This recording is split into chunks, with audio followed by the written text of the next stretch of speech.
Derek Walsh stared at his banking terminal, his head pounding from last night's drinking.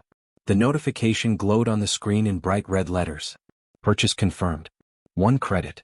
He blinked hard, trying to make sense of what he was seeing. This had to be a mistake. He remembered logging into the Galactic Repo auction last night after finishing his 3rd bottle of Centauri whiskey. He remembered laughing at the ridiculous listings. Abandoned mining equipment. Derelict cargo haulers. And yes, an entire space station being sold for a minimum bid of 1 credit. He had clicked the bid button as a joke. Nobody actually won those auctions with minimum bids. The automated message kept scrolling across his screen.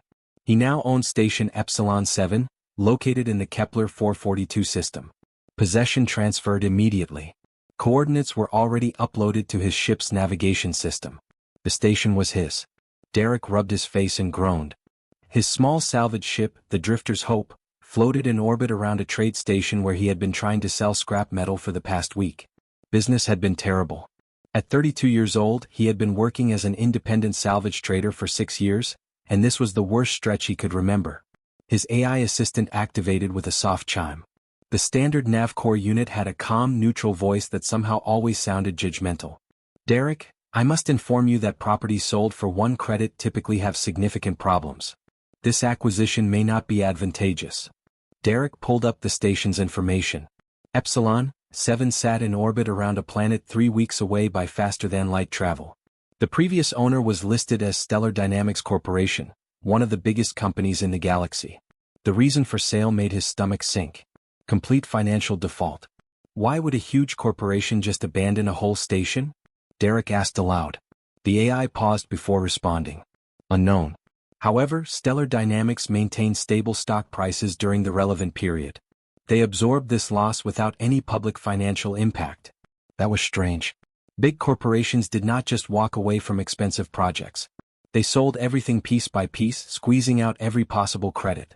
An entire station should have been worth millions, even as scrap metal. Derek searched through public records. Epsilon 7 had been registered 5 years ago as a colonial research venture. The company had sent a crew to establish an outpost on the planet below. Then the records just stopped. No updates. No mission reports. Nothing. He checked his account balance and winced.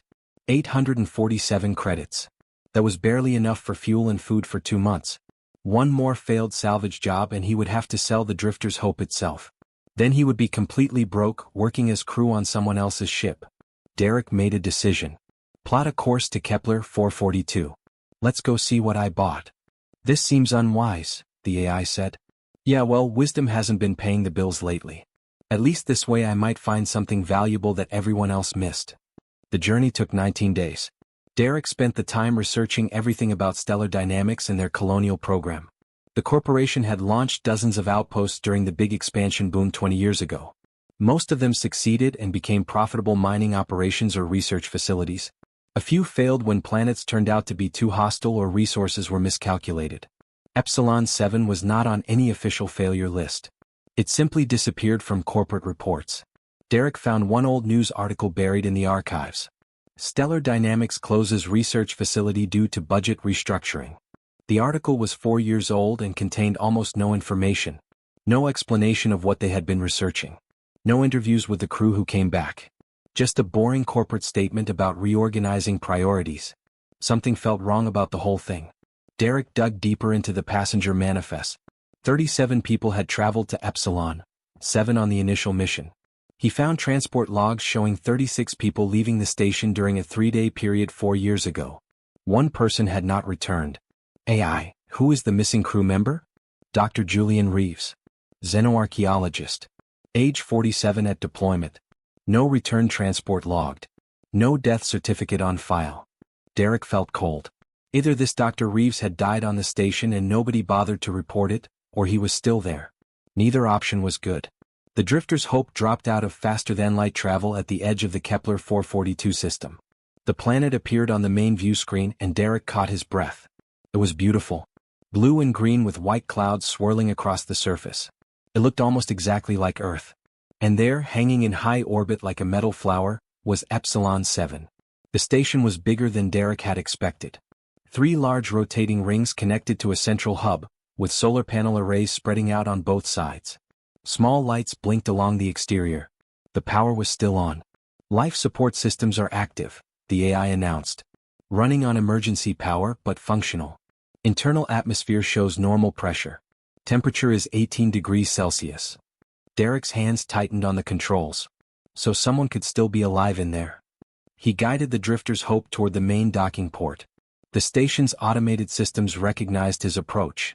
The airlock opened smoothly, responding to his authorization codes.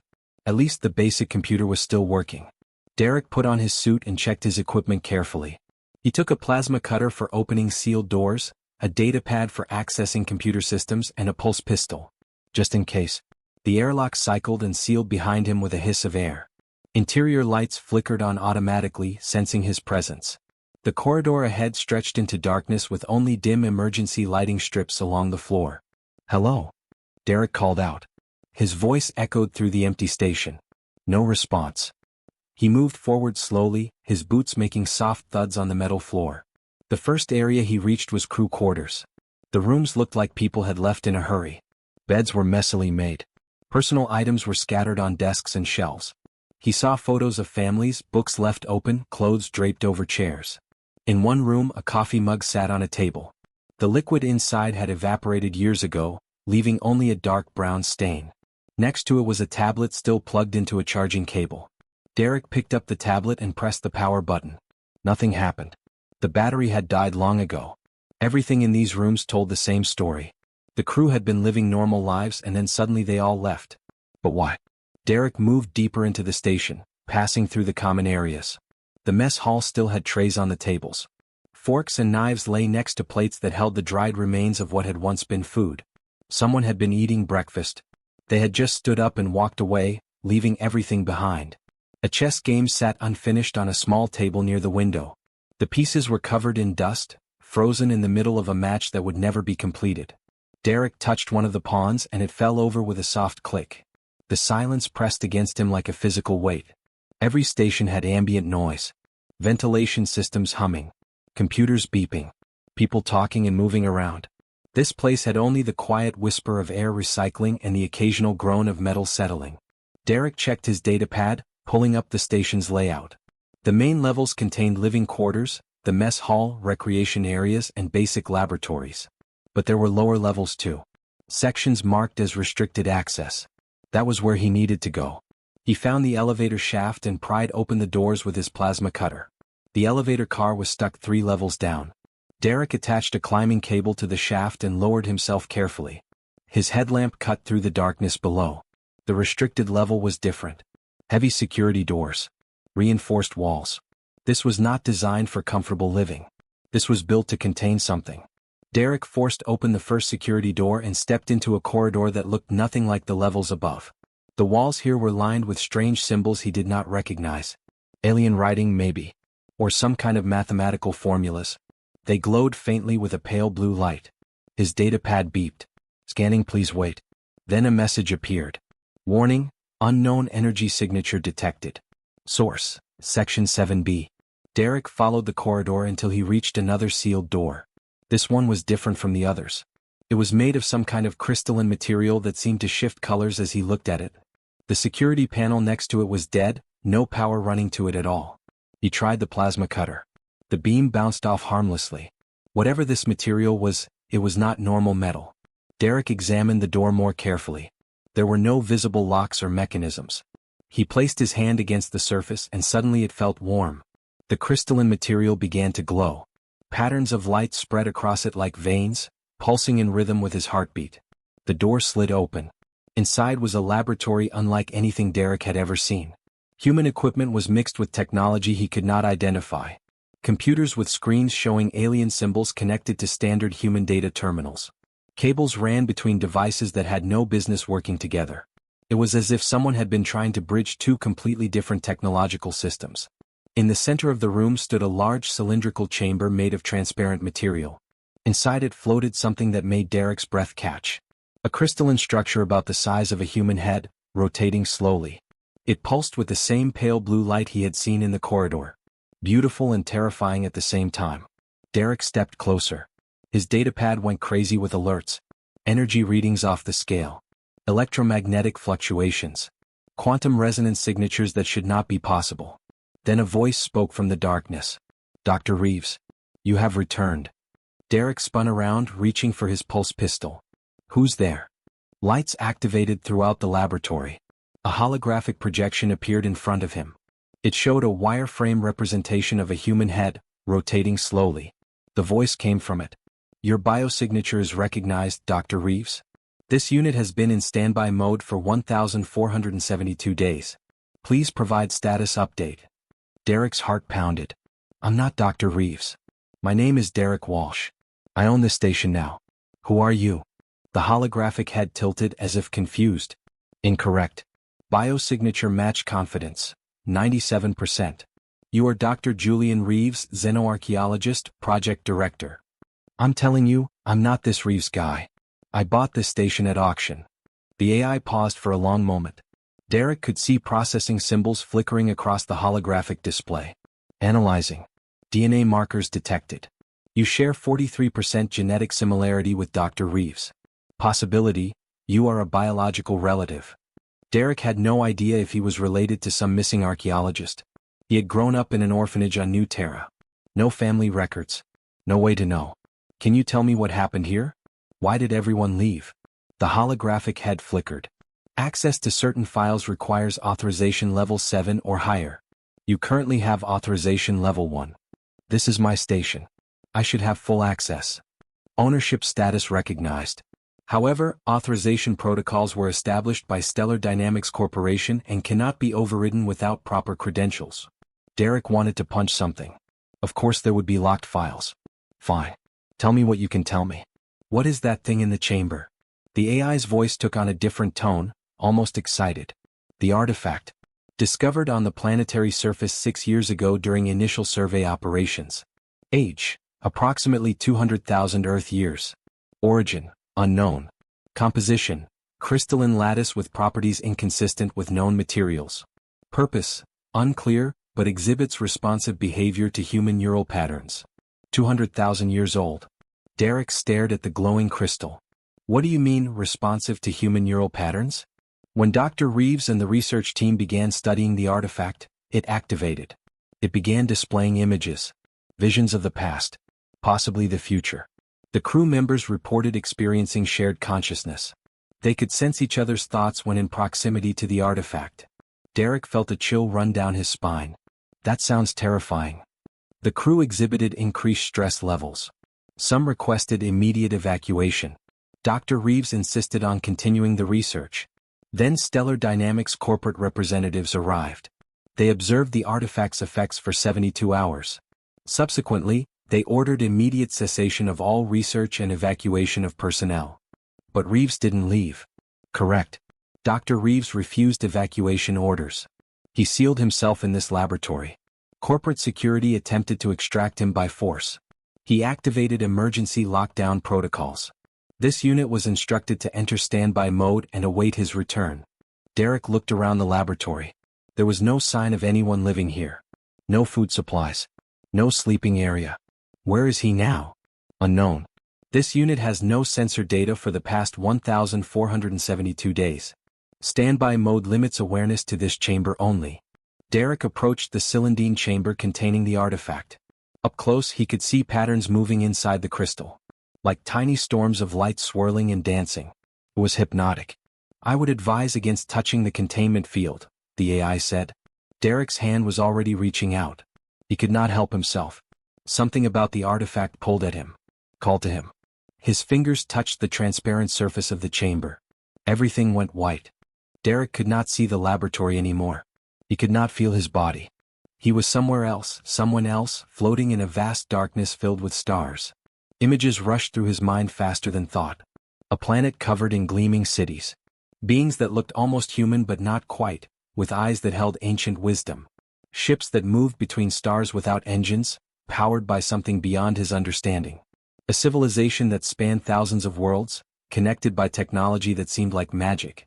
Then he saw the end. The cities crumbling. The great ships falling silent. The beings dying one by one as something swept through their empire. A disease maybe, or something worse. Their final days spent in desperate preparation, encoding their knowledge, seeding their legacy across the cosmos. Derek gasped and pulled his hand away from the chamber. He stumbled backward, his legs barely holding him upright. The laboratory snapped back into focus around him. His heart hammered in his chest. "What was that?" he managed to say. The AI's holographic form brightened. "The artifact has accepted you. It has shared the precursor memory sequence. You are the first person besides Dr. Reeves to successfully interface with it." Derek's hands were shaking. He had seen things that should not be possible. Felt emotions that were not his own. The loneliness of a dying race. The hope they placed in their final act. Those beings. Who were they? The precursors. The first. They existed 200,000 years ago and built an empire across this region of the galaxy. Then they vanished. Only their ruins remain. Derek looked at the artifact with new understanding. They did not just vanish. They died. All of them. But before they did something. I saw it in the vision. They were preparing for something. Correct. Analysis of the artifact's data streams suggests the precursors engaged in large-scale genetic distribution across hundreds of worlds. They seeded planets with their biological material before their extinction. The pieces fell into place in Derek's mind. They created life. On multiple planets. They made sure they would not be completely forgotten. That is the theory Dr. Reeves developed. He believed the precursors designed organisms that would eventually evolve into intelligent species. Different environments would produce different results, but all would carry the precursor genetic foundation. Derek walked around the chamber, staring at the glowing crystal. Earth. Humans. Are you saying we came from them? Dr. Reeves discovered genetic markers in human DNA that match patterns found in precursor biological samples recovered from ruins. The correlation is statistically impossible to occur naturally. Humans are not the only species. Based on artifact data, the precursors seeded approximately 47 worlds in this sector alone. 47 different intelligent species, all children of the same ancient parents. Derek's mind reeled. Does the galactic community know about this? The AI paused. That information is classified at authorization level 7. Which means yes, someone knows. Derek felt anger rising. Stellar Dynamics found this artifact. They learned the truth, and they buried it. Why? Speculation, political implications. Humans are considered a young species by galactic standards.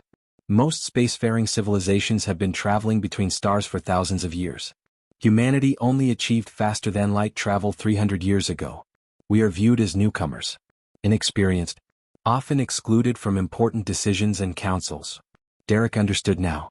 But if humans are the inheritors of the precursors, everything changes. We would not be junior members anymore. We would have legitimate claim to precursor sites and technology across the galaxy. Correct. The discovery would fundamentally alter the balance of power. Many alien governments would resist such a revelation. Some might already know the truth and have actively suppressed it. Derek remembered the vision. The precursors had left this artifact deliberately. They wanted to be found. They wanted their children to know where they came from. Why did the artifact activate now? It sat on that planet for 200,000 years. The artifact responds to specific genetic markers. Dr. Reeves possessed the strongest match on record. His DNA contained a rare combination of precursor sequences. When he approached the artifact during the initial survey, it recognized him and activated fully. Derek touched his chest. His own DNA. The AI had said he shared genetic similarities with Dr. Reeves. You said I am 43% similar to him. That is more than random chance. Affirmative. The probability suggests a familial connection. Second cousin or closer. A cousin Derek never knew existed. A man who had discovered humanity's greatest secret and then disappeared trying to protect it. Derek looked at the artifact again. It pulsed brighter now as if responding to his attention. Can it show me more? Are there other visions stored inside? The artifact contains vast amounts of data. However, prolonged exposure can be dangerous. Dr. Reeves experienced severe neurological stress after his third interface. He began exhibiting signs of shared consciousness with the artifact itself. His final log entries suggest he could feel the precursors as if they were still alive, speaking to him across time. That explained why Reeves had sealed himself in this laboratory. He had gone too deep. Connected too strongly. Where did he go? After he locked himself in here? This unit's last recorded interaction with Dr. Reeves occurred 1,473 days ago. He stated he needed to visit the planet's surface. He said the artifact was calling him to the place where it was found. He departed through the emergency shuttle bay. He never returned. Derek walked to the laboratory's observation window. Through it he could see the planet below, beautiful and mysterious. Somewhere down there was the excavation site. The place where this artifact had waited for someone to find it. His datapad beeped with an alert. Derek checked it and felt his blood run cold. 3 ships had just dropped out of faster-than-light travel at the edge of the system. Big ships. Corporate haulers with heavy weapons systems. The AI detected them too. Warning. Multiple vessels approaching. Identification. Stellar Dynamics Corporation fleet. Estimated time to intercept, 4 hours. They had come for the artifact. Somehow they knew Derek was here. Maybe the station systems had sent an automatic alert when someone accessed the restricted levels. Maybe they had been monitoring the station remotely all along, waiting to see if anyone would be foolish enough to claim it. Derek looked at the glowing crystal. In his mind he could still feel the echoes of the vision. The precursors reaching out across 200,000 years, desperate to be remembered. Desperate for their children to know the truth. He made a decision. AI, can this station transmit messages? Long-range communications? Affirmative. The primary communications array is functional. Good. Then we are going to broadcast everything. Every piece of data about the artifact. Every finding from Dr. Reeves's research. We are going to tell the whole galaxy what Stellar Dynamics tried to hide. That action will be considered corporate espionage and theft of proprietary research. You will face criminal charges. Derek smiled grimly. They sold me this station for 1 credit. Everything on it is legally mine now, including the research. Let them try to take it back. Derek worked frantically at the main computer terminal. His fingers flew across the controls as he accessed Dr. Reeves's research files. The AI had unlocked everything once Derek announced his intention to broadcast. Maybe it had been waiting for someone brave enough to reveal the truth. The artifact pulsed brighter in its chamber, as if it understood what was happening. Derek glanced at it and felt that strange pull again. The connection between his DNA and whatever ancient intelligence remained inside that crystal. 3 hours and 40 minutes until the corporate ships arrive, the AI announced. I must warn you that Stellar Dynamics vessels are equipped with jamming technology. Once they enter range, they will block all transmissions from this station. Derek pulled up the communications array controls. Then we broadcast now. Everything at once. Every frequency we can reach. Send it to news networks, government channels, public forums, everything. Compiling data, the AI said.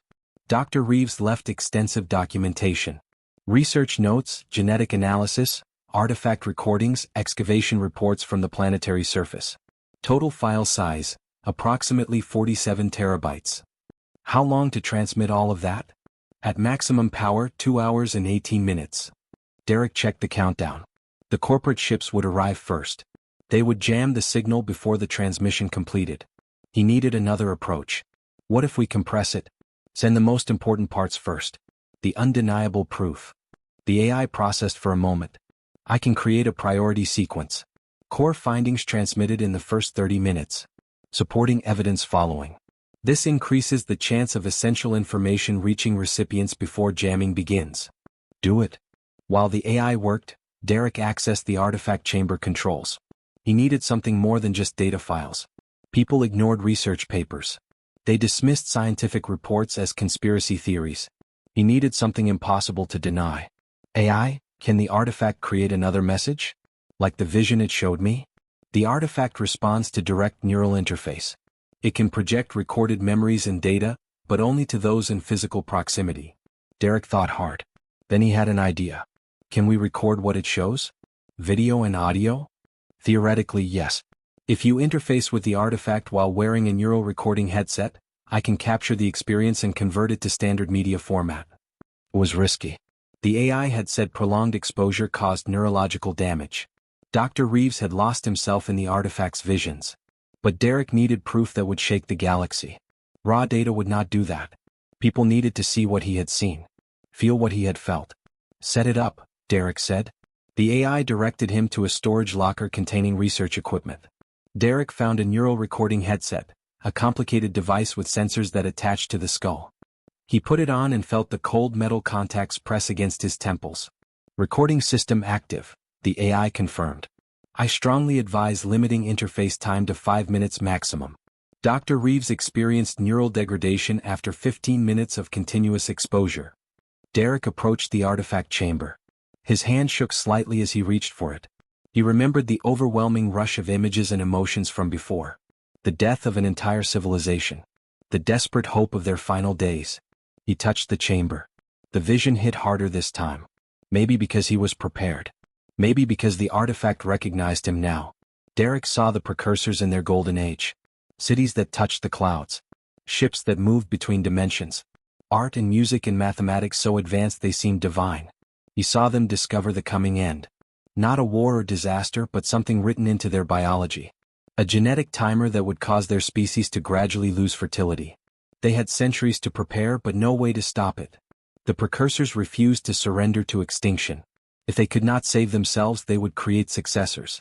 They gathered genetic samples from their greatest individuals. Scientists, artists, philosophers, explorers. They encoded this genetic heritage into seeds that would grow into new life across thousands of worlds. Different planets would produce different results. Evolution would take each seed in unique directions. But all would carry the precursor foundation. Intelligence.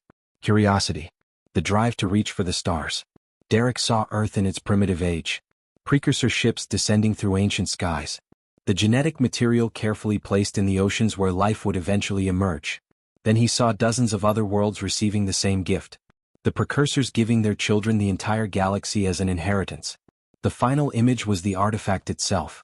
The precursors built thousands of them, scattered across their former territory. Waiting.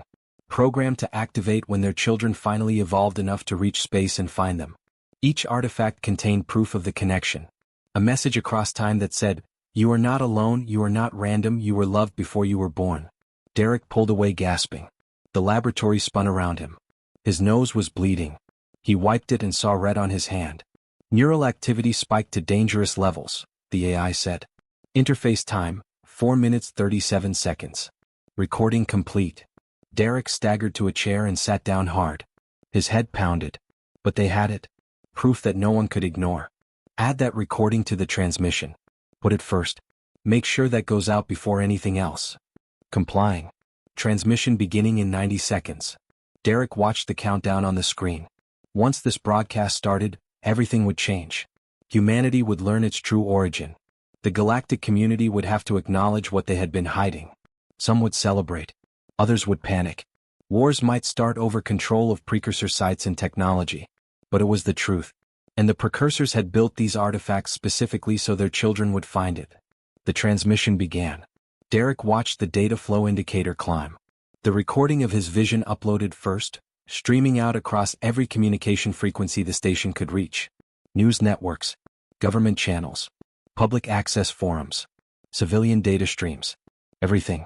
2 hours and 53 minutes until corporate ships arrive, the AI announced. Derek pulled up the external sensors. The 3 Stellar Dynamics vessels were approaching fast. Big ships built for intimidation. He enhanced the image and saw weapons arrays extending from their hulls. They were not here to negotiate. His data pad chirped. Incoming transmission request. Derek hesitated, then accepted. A face appeared on the screen. A woman in her 50s wearing a corporate executive uniform. Her expression was cold and professional. "This is Director Sarah Chin of Stellar Dynamics Corporation. You are ordered to cease all transmissions immediately and surrender control of Station Epsilon 7. Derek smiled. "Sorry, Director. But this station belongs to me. I bought it legally. 1 credit, remember? Everything on it is my property now. You are transmitting classified corporate research. That constitutes industrial espionage and theft. Surrender now and we will consider leniency."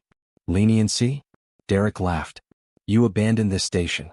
You buried the greatest discovery in human history because it threatened your profits and political arrangements. The precursors wanted their children to know the truth. I am just helping them finish what they started." Director Chen's face hardened. "You have no idea what you are doing. This information will destabilize the entire galactic order. Governments will fall. Wars will start. Millions will die. Maybe. Or maybe humanity will finally get the respect we deserve.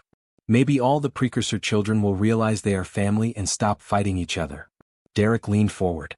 "Either way, the truth is already out there. My transmission has been running for 6 minutes. How many people do you think have seen it already?" The director's jaw tightened.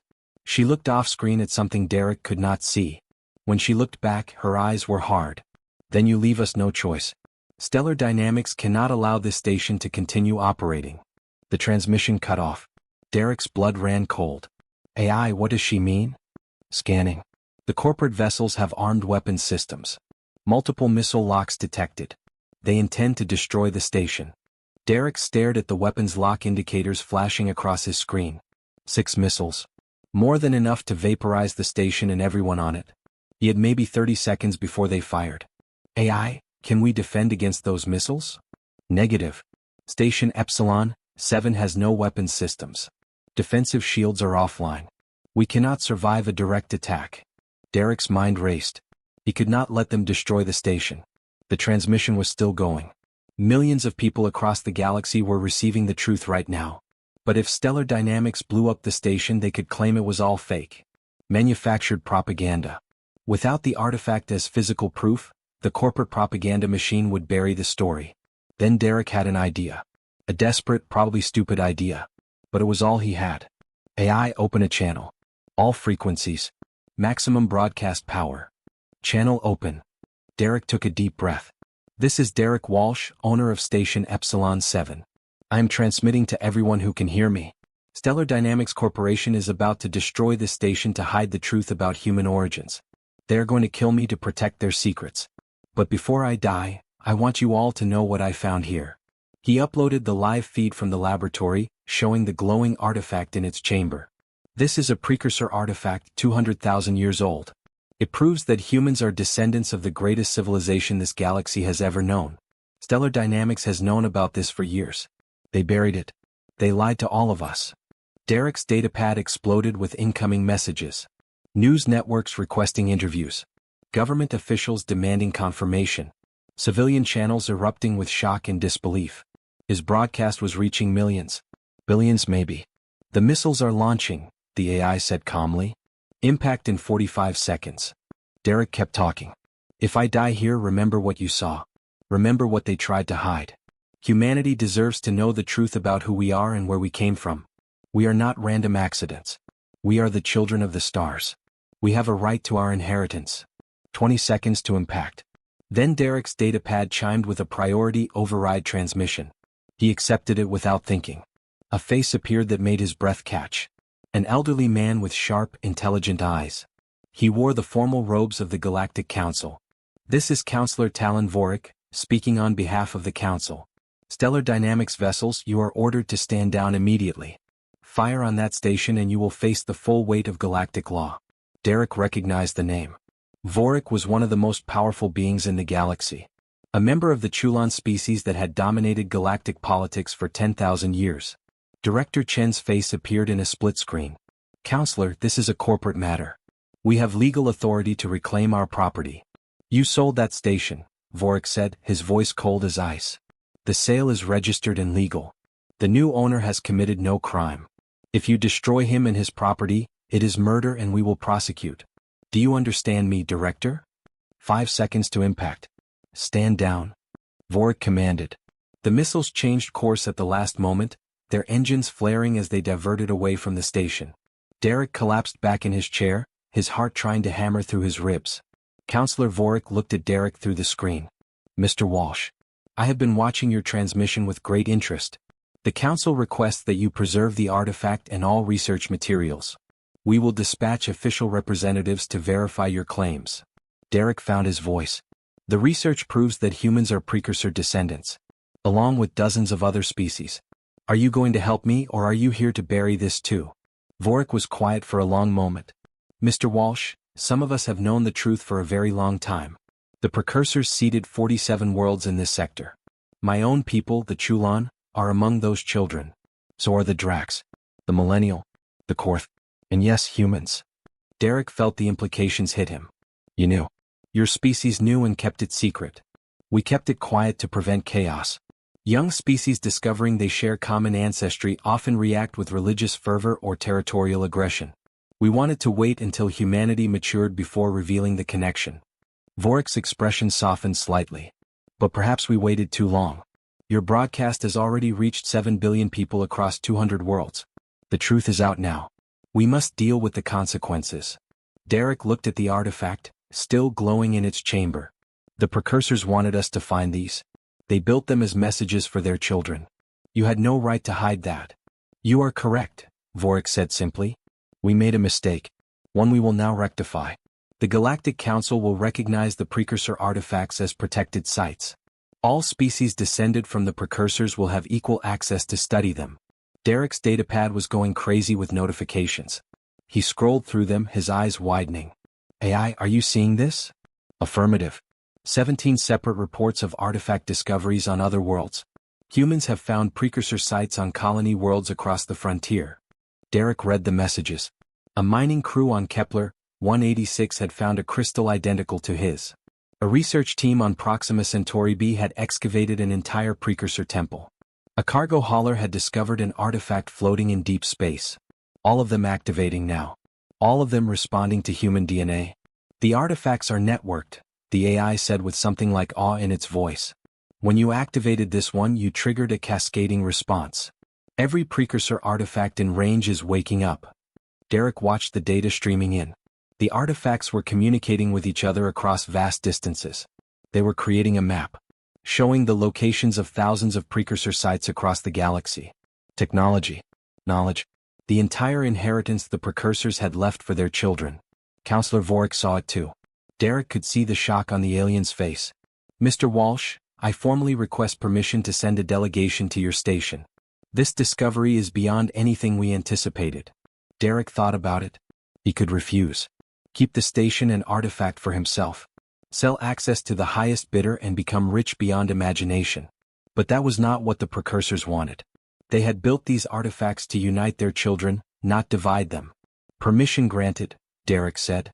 But I have conditions. This station becomes an independent research facility. No single government or corporation controls it. Scientists from all species can study the artifact. And everything we learn gets shared freely. Vorik nodded slowly. The council will agree to those terms. You have my word.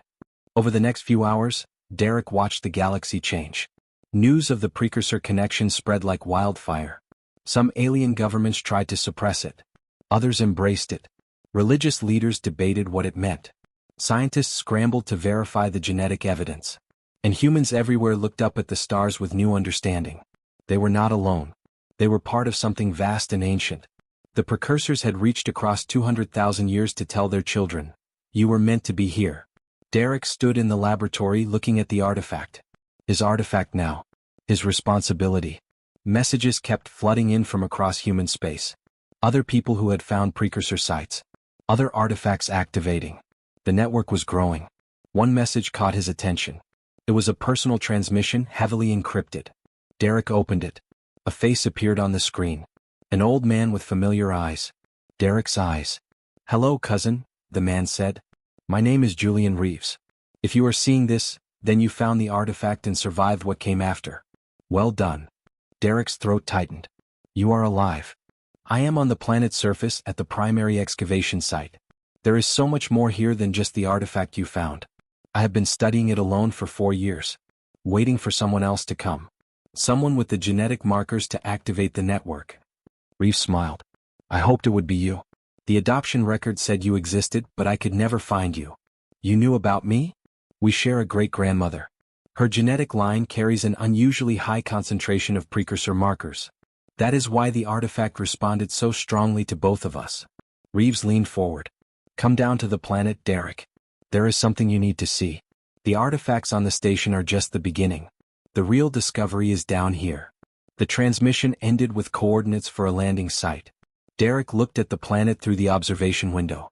Beautiful and mysterious. Holding secrets that had waited 200,000 years. AI, prepare a shuttle. I am going down. That would be inadvisable. You should wait for the council delegation. Derek smiled. The precursors left all of this for us. For their children. I am not waiting for permission to claim my inheritance. He headed for the shuttle bay, his heart full of anticipation. Whatever was waiting on that planet's surface, it was his birthright. And he was finally going home.